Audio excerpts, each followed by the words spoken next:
27 বছৰীয়া এজন ল'ৰাই হাতত এটা চব্জিৰ বেগ লৈ এটা ডাঙৰ অট্টালিকাৰ সন্মুখত উপস্থিত হ'ল।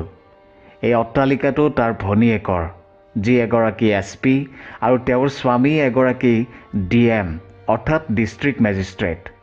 ল'ৰাজনে অলপ ভয় ভাৱত ছিকিউৰিটি গাৰ্ডজনক সুধিলে, দাদা, এই ঘৰৰ মালিকনীক এবাৰ লগ পাব বিচাৰিছিলোঁ। মই তেওঁৰ ককায়েক। ছিকিউৰিটি গাৰ্ডজনে ল'ৰাজনৰ অৱস্থাটো চাই বুজি পোৱা নাছিল যে সঁচাকৈ এই ল'ৰাজন এই ঘৰটোৰ মালিকনীৰ ককায়েক হয়নে। তথাপি ছিকিউৰিটি গাৰ্ডজনে ভিতৰলৈ গৈ DM চাহাব আৰু তেওঁৰ পত্নীক খবৰটো দিলে। কিছু সময় পিছত দুয়ো বাহিৰলৈ আহিল। DM চাহাবৰ পত্নীয়ে দুৱাৰ মুখতে ল'ৰাজনক দেখি ঠাট্টাৰ সুৰত ক'লে, কোন তুমি? মইতো তোমাক চিনি পোৱা নাই। DMৰ পত্নীৰ মুখত এই কথা শুনি ল'ৰাজনৰ চেহেৰাত এক নিস্তব্ধতা ফুটি উঠিল। তাৰ চকুত এক বিষ আৰু আচৰিত ভাৱ ফুটি উঠিল। সি তাৰ ভনীয়েকলৈ পুনৰ এবাৰ চালে আৰু তাৰ মনত এক প্ৰশ্নৰ উদয় হ'ল, সঁচাকৈয়ে এইজনী মোৰ ভনী হয়নে? এক দীঘলীয়া হুমুনিয়াহ কাঢ়ি ল'ৰাজনে ক'লে, বাইদেউ বেয়া নাপাব, মোৰ ভুল হ'ল, চাগে মই ভুল ঠিকনাত আহি উপস্থিত হ'লোঁ। ল'ৰাজনে সেমেকা চকুৰে মনত অলপ সাহস গোটাই লাহে লাহে তাৰ পৰা আঁতৰি গ'ল। আনফালে তাৰ ভনীয়েকে এই সকলো দেখি আছিল। তাইৰ মনটো গধুৰ বোজা এটাই যেন হেঁচি ধৰিলে।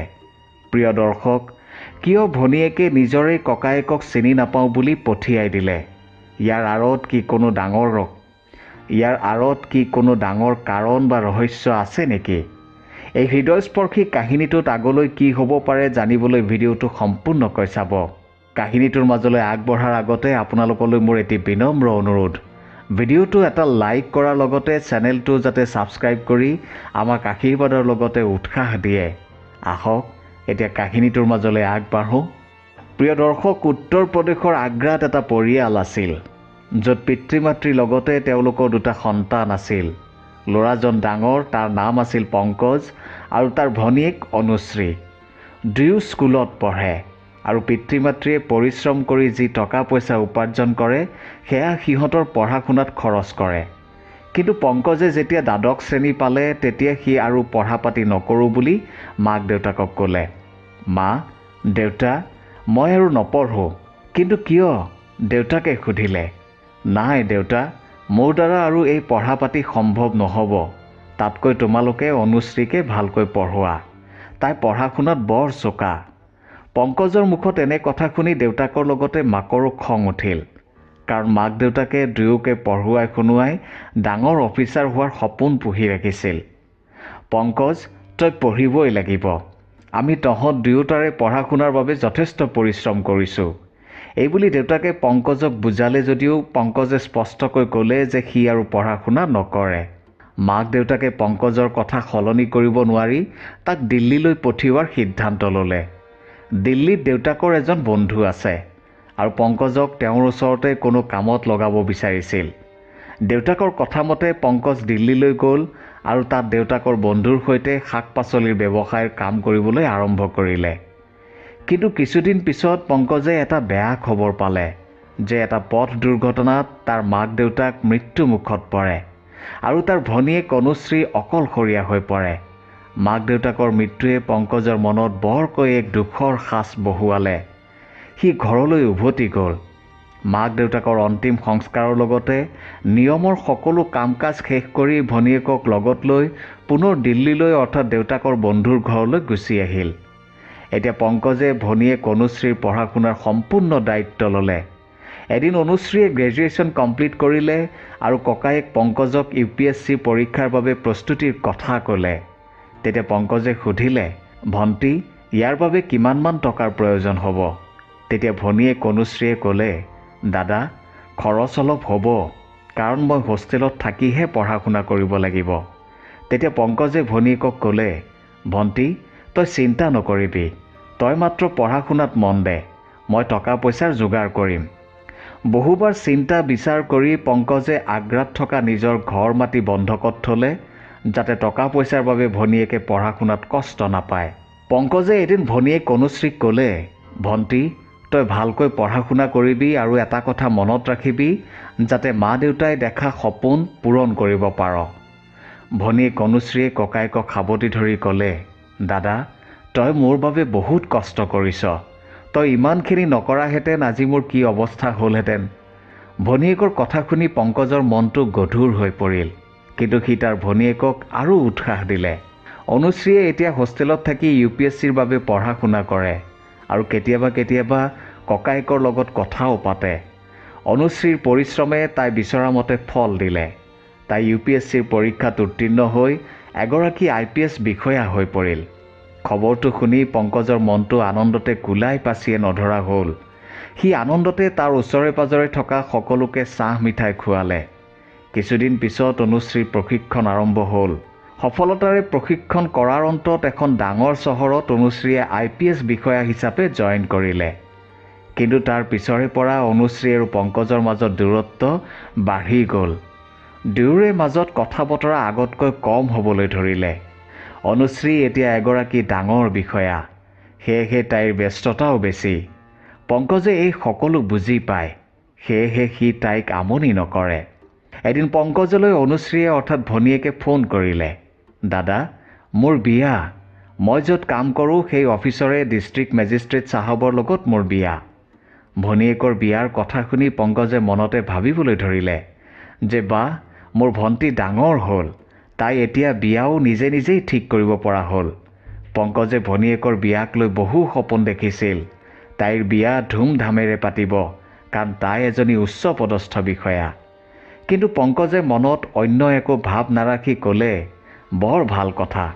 কচোন, বিয়া কেতিয়া আৰু মই ক'লৈ যাব লাগিব, কেতিয়া যাব লাগিব? তেতিয়া অনুশ্ৰীয়ে ক'লে, দাদা, আমাৰ বিয়া কোৰ্টতহে হ'ব। মই সকলোকে দেখুৱাই বিয়া পাতিব নিবিচাৰোঁ। কথা শুনি পংকজ নিস্তব্ধ হৈ পৰিল। তথাপি সি তাৰ ভনীয়েকৰ সিদ্ধান্তকে সন্মান জনালে। এনেকৈ প্ৰায় সময় পাৰ হ'ল আৰু প্ৰায় 2 বছৰমান হ'ল। ভনীয়েক অনুশ্ৰীয়ে ককায়েক পংকজৰ লগত কথা বতৰা যথেষ্ট কমাই দিলে। তাই প্ৰায়ে কোনো অজুহাত দেখুৱাই কথা নাপাতে আৰু যেতিয়া পংকজে ভনী জোৱায়েকৰ লগত কথা পাতিব বিচাৰে তেতিয়াও তেওঁ ব্যস্ত থকা বুলি সামৰি থৈ দিয়ে। পংকজে মনত দুখ পায় যদিও ভাবিবলৈ বাধ্য হৈ পৰে যে হ'বও পাৰে, কাৰণ দুয়োটাই উচ্চপদস্থ বিষয়া। সিহঁতৰ যথেষ্ট কাম থাকে, ব্যস্ততাও সমানে। কিছুদিন পিছত পংকজৰ মনত পৰিল যে তাৰ ভনীয়েক অনুশ্ৰীৰ জন্মদিন। আজি 3 বছৰে তাইৰ জন্মদিন একেলগে উদযাপন কৰাই নাই। এইবাৰ সি ভনীয়েকক এটা ছাৰপ্ৰাইজ দিব বিচাৰিছিল। কিন্তু ভনীয়েকক তাইৰ জন্মদিন বুলি ফোন নকৰিলে, কাৰণ যোৱা বছৰ ফোন কৰি জন্মদিনৰ কথা কওঁতে তাই মানা কৰিছিল। সেয়েহে এইবাৰ সি তাইক একো খবৰ নিদিয়াকৈ সেই চহৰলৈ যাত্ৰা কৰিলে য'ত তাৰ ভনীয়েকে বাস কৰে। ৰাস্তাত গৈ থাকোঁতে সি মনতে ভাবিলে যে আজি ভণ্টীয়ে মোক দেখি নিশ্চয় আচৰিত হৈ পৰিব আৰু ময়ো দেখা পাম যে মোৰ জোৱাই দেখিবলৈ কেনেকুৱা। পংকজ সেই চহৰত উপস্থিত হ'ল। পংকজে জানিছিল যে ভনী জোৱাইক যিহেতু DM, গতিকে যিকোনো মানুহে তেওঁৰ নাম জানিব বা তেওঁক চিনি পাব। পংকজে প্ৰথমে অলপ সতেজ শাক পাচলি কিনি এখন মোনাত ভৰাই ল'লে। তাৰপিছত DM চাহাবৰ ঘৰলৈ বুলি ৰাওনা হ'ল। কিছু সময় পিছত সি DM চাহাবৰ ঘৰত উপস্থিত হ'ল। গেটতে ছিকিউৰিটি গাৰ্ডে সুধিলে, তুমি কাক বিচাৰিছা? পংকজৰ চেহেৰাত অন্য এক আনন্দ আছিল। সি ক'লে, এইটো DM চাহাবৰ ঘৰ নহয়নে বাৰু? হয়, এইটো DM চাহাবৰে ঘৰ হয়। কিন্তু তুমি কোৱাচোন, তুমি কিয় আহিছা? তুমি কি শাক পাচলি বিক্ৰী কৰিবলৈ আহিছা নেকি? পংকজে হাঁহি হাঁহি ক'লে, নাই নাই, মই শাক পাচলি বিক্ৰী কৰিবলৈ অহা নাই। মই মোৰ ভণ্টিৰ ওচৰলৈ আহিছোঁ। প্ৰকৃততে DM চাহাবৰ পত্নী মোৰেই ভণ্টি। আপুনি এবাৰ তেওঁক মাতি দিয়ক, মই তেওঁক এবাৰ লগ কৰিব বিচাৰোঁ। পংকজৰ কথা শুনি ছিকিউৰিটি গাৰ্ডজনে পংকজক ভৰিৰ পৰা মূৰলৈকে এবাৰ চালে। তেওঁ বুজি পোৱা নাছিল যে এই চেহেৰাৰ ল'ৰাজন কেনেকৈ DM চাহাবৰ পত্নীৰ ককায়েক হ'ব পাৰে। তথাপি হ'বও পাৰে, কোনোবা চিনাকি। এই বুলি ভাবি ছিকিউৰিটি গাৰ্ডজনে ভিতৰলৈ গৈ খবৰটো দিলে, ছাৰ, বাহিৰত এজন ল'ৰা থিয় হৈ আছে। তাৰ হাতত এটা শাক পাচলিৰ বেগ, প্ৰায় 30 বছৰীয়া। তেওঁ কৈছে যে তেওঁ হেনো আপোনাৰ পত্নী অৰ্থাৎ SP মেডামৰ ককায়েক। ছিকিউৰিটি গাৰ্ডজনৰ কথা শুনি DM চাহাব আচৰিত হৈ পৰিল আৰু ভাবিবলৈ ধৰিলে যে মই যি শুনিছোঁ এয়া সঁচানে? অনুশ্ৰীৰ কোনোবা ককায়েকো আছেনে? DM চাহাবে ছিকিউৰিটি গাৰ্ডজনক কিবা এটা ক'ম বুলি ভাবোঁতেই তেওঁৰ পত্নী অৰ্থাৎ অনুশ্ৰীয়ে ক'লে, ঠিক আছে, তুমি ল'ৰাজনক বাহিৰতে ৰ'বলৈ দিয়া, মই গৈ চাই আছোঁ তেওঁ প্ৰকৃততে কোন। কিছু সময় পিছত অনুশ্ৰী আৰু তাইৰ স্বামী মানৱ বাহিৰলৈ আহিল। অনুশ্ৰীয়ে দুৱাৰমুখতে পংকজক দেখি ক'লে, কোন তুমি? কাক বিচাৰি আহিছা? ভনীয়েকৰ কথা শুনি পংকজ আচৰিত হৈ পৰিল। ভণ্টিয়ে কিয় এনেকৈ কৈছে? পংকজে কিবা এটা কম বুলি ভবাৰ আগতে অনুশ্ৰীয়ে পুনৰ ক'লে, চাওক, আপোনাৰ কিবা ভুল হৈছে। আপুনি কোনো ভুল ঠিকনাত আহিছে। মইতো সৰুৰে পৰাই অনাথ আছিলোঁ। এওঁ মোৰ স্বামী। এতিয়া এয়াই মোৰ ঘৰ পৰিয়াল। মোৰ কোনো ভাই ভনী নাই। এই কথা শুনি পংকজ আৰু আচৰিত হৈ পৰিল। ভণ্টিয়ে কিয় এনেকৈ কৈছে? তাই বাৰু বিলাসিতাৰ মাজত সোমাই সকলো পাহৰি গৈছে নেকি? তাই মোক পাহৰি গৈছে। পংকজে এটা দীঘলীয়া হুমুনিয়াহ কাঢ়ি ক'লে, হয় মেডাম, আপুনি ঠিকেই কৈছে। মই আচলতে ভুল ঠিকনাত আহি পালোঁ। এনেকৈ কৈ পংকজে চকুপানী লুকুৱাই লাহে লাহে তাৰ পৰা আঁতৰি গ'ল। আনফালে ভনীয়েক অনুশ্ৰীও নিজৰ কোঠালৈ গৈ উচুপি উচুপি কান্দিবলৈ ধৰিলে। মানৱে অৰ্থাৎ অনুৰ স্বামীয়ে পত্নীৰ এনে ব্যৱহাৰ দেখি তেওঁৰ মনত সন্দেহ উপজিল। পংকজৰ চকুত চকুপানী আৰু পত্নী অনুৰ এনে ব্যৱহাৰ দুয়োটাই মানৱৰ আচৰিত লাগিছিল। ডিএম মানৱে লগে লগে বাহিৰলৈ গ'ল আৰু ছিকিউৰিটি গাৰ্ডজনক পুনৰ সুধিলে, তুমি আকৌ কোৱাচোন ল'ৰাজন কোন আছিল? তেতিয়া ছিকিউৰিটি গাৰ্ডজনে ক'লে, ছাৰ, মইতো আপোনাক ক'লোৱেই। ল'ৰাজনে কৈছে যে তেওঁ হেনো আপোনাৰ পত্নী অৰ্থাৎ মেডাম অনুশ্ৰীৰ ককায়েক। এইবাৰ মানৱ তেওঁৰ পত্নী অনুশ্ৰীৰ ওচৰলৈ গ'ল। কোঠাটোৰ বাহিৰৰ পৰাই অনুশ্ৰীৰ কান্দোন শুনি ডিএম চাহাব অৰ্থাৎ মানৱ এইবাৰ নিশ্চিত হ'ল যে নিশ্চয় কিবা এটা ৰহস্য আছে। অনুশ্ৰীয়ে মোৰ পৰা কিবা এটা লুকুৱাইছে। অনুশ্ৰী আৰু মানৱে যেতিয়া প্ৰথম চিনাকি হৈছিল তেতিয়া অনুশ্ৰীয়ে কোৱা নাছিল যে তাইৰ এজন ককায়েকো আছে যিয়ে শাক পাচলিৰ ব্যৱসায় কৰে। সেয়েহে অনুশ্ৰীয়ে নিজকে অনাথ বুলি চিনাকি দিছিল যাতে মানৱে অনুশ্ৰীৰ ককায়েকৰ অৱস্থাটোৰ কথা গম নাপায়। অনুশ্ৰী তেতিয়াও কোঠাটোত সোমাই উচুপি উচুপি কান্দি আছিল। সঁচাই, মই মোৰ দাদাক মোৰ পৰা বহুত আঁতৰ কৰি দিলোঁ।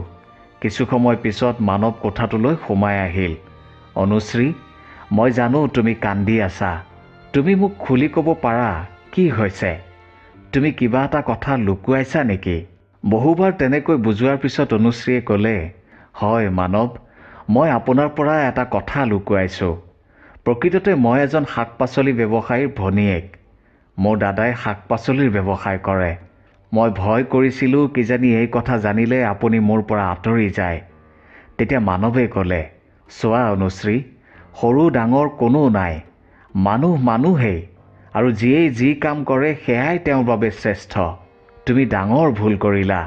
এতিয়া তুমি তোমাৰ ককায়েৰৰ আগত ক্ষমা খুজি তেওঁক আমাৰ ঘৰলৈ মাতা। ডিএম মানৱৰ কথা শুনি অনুশ্ৰীয়ে লগে লগে ককায়েকলৈ ফোন কৰিলে, কিন্তু ককায়েক পংকজে ফোনটো ৰিচিভ নকৰিলে। অনুশ্ৰী, তুমি এটা কাম কৰা, তুমি মোৰ ফোনটো লোৱা। তোমাৰ ককায়েৰৰ তোমাৰ ওপৰত চাগে খং উঠিছে, সেয়েহে তোমাৰ ফোনটো ৰিচিভ কৰা নাই। এইবাৰ অনুশ্ৰীয়ে ডিএম চাহাবৰ ফোনৰ পৰা ফোন কৰিলে। পংকজে ফোনটো ৰিচিভ কৰিলে। লগে লগে অনুশ্ৰীয়ে কান্দিবলৈ ধৰিলে। চা ভণ্টি, তই যদি মোক আগতেই ক'লিহেঁতেন তেন্তে মই কেতিয়াও তোৰ ওচৰলৈ নাহিলোহেঁতেন। মই আচলতে তোৰ জন্মদিন বুলিহে তোক লগ কৰিবলৈ গৈছিলোঁ। মই আৰু তোৰ ওচৰলৈ কেতিয়াও নাযাওঁ, কিন্তু তই মোৰ ওচৰলৈ যেতিয়াই ইচ্ছা তেতিয়াই আহিব পাৰিবি। এইবাৰ ডিএম মানৱে পংকজৰ লগত নিজেই কথা পাতিলে। দাদা, এইবাৰ মই আপোনাৰ ওচৰত ক্ষমা বিচাৰিছোঁ। আপুনি এতিয়াই আমাৰ ঘৰলৈ আহক। যিমান হ'লেও অনুশ্ৰী আপোনাৰ ভণ্টি, তাই সৰু, সেয়েহে তাইক এইবাৰৰ বাবে ক্ষমা কৰি দিয়ক। আপুনি কথাটো ধৰি নাথাকিব। দাদা, মই পুনৰ আপোনাক অনুৰোধ জনাইছোঁ। ভনী জোঁৱায়েকৰ কথা শুনি পংকজ ৰৈ নাথাকিল। ভনীয়েকৰ ঘৰত উপস্থিত হোৱাত ভনীয়েক অনুশ্ৰীয়ে লগে লগে ককায়েক পংকজক সাৱটি ধৰিলে আৰু ক্ষমা বিচাৰিলে। পংকজে ভনীয়েকক ক্ষমা কৰি দিলে আৰু সিও ভনীয়েকক সজোৰে সাৱটি ধৰিলে। তেতিয়া মানৱে ক'লে, এতিয়া ককায়েক ভনীয়েকে মোক অলপ সুবিধা দিবনে, নে দুৱাৰ মুখতে কথা পাতি শেষ কৰিব? মানৱৰ কথা শুনি সকলো ঘৰৰ ভিতৰলৈ গ'ল আৰু সকলোৱে মিলি অনুশ্ৰীৰ জন্মদিন পালন কৰিলে। মানৱ আৰু অনুশ্ৰীয়ে মিলি পংকজক সেই চহৰতে এটা ডাঙৰ ব্যৱসায়ৰ দায়িত্ব দিলে। পংকজেও মূৰ পাতি ল'লে। এবছৰমান পিছত পংকজে ভনীয়েকৰ পঢ়া পাতিৰ বাবে বন্ধকত থোৱা নিজৰ ঘৰ মাটি মোকলালে আৰু সেই ঘৰ মাটিতে মাক দেউতাকৰ নামতে এটা শিশু ন্যাস খুলিলে। পংকজে বিয়াও পাতিলে আৰু এতিয়া ককায়েক ভনীয়েকৰ লগতে সকলোৱে সুখেৰে দিন কটাবলৈ ধৰিলে। প্ৰিয় দৰ্শক, এই কাহিনীটোৱে আমাক এয়াই শিকায় যে কোনো সম্বন্ধ বা সম্পৰ্ক কেতিয়াও টকা পইচা বা সামাজিক স্থিতিৰে জুখিব নালাগে। আটাইতকৈ মহত্বপূৰ্ণ কথাটো হ'ল যে মানৱতা আৰু ইজনৰ সিজনৰ প্ৰতি থকা মৰম ভালপোৱা। কাৰণ এই সংসাৰত বৰ্তি থাকিবলৈ মৰম ভালপোৱাহে প্ৰয়োজন। আপুনি কি ভাবে? আপোনাৰ মতামত নিশ্চয় জনাব। আৰু নেতিবাচকৰ পৰা ইতিবাচকলৈ পৰিৱৰ্তন কৰা মোৰ এই যাত্ৰাৰ অংশীদাৰ হওক, মোৰ এই প্ৰয়াসৰ অংশীদাৰ হওক। আৰু চাই থাকক, শুনি থাকক মটিভেটৰ নিৰঞ্জনৰ মটিভেশ্যন। আৰু সদায় সুস্থ থাকক, সুস্থ চিন্তা কৰক, সুস্থ খাওক, নিজৰ লগতে আনৰ লগতে নিজৰ দেশখনকো বচাওক। ধন্যবাদ।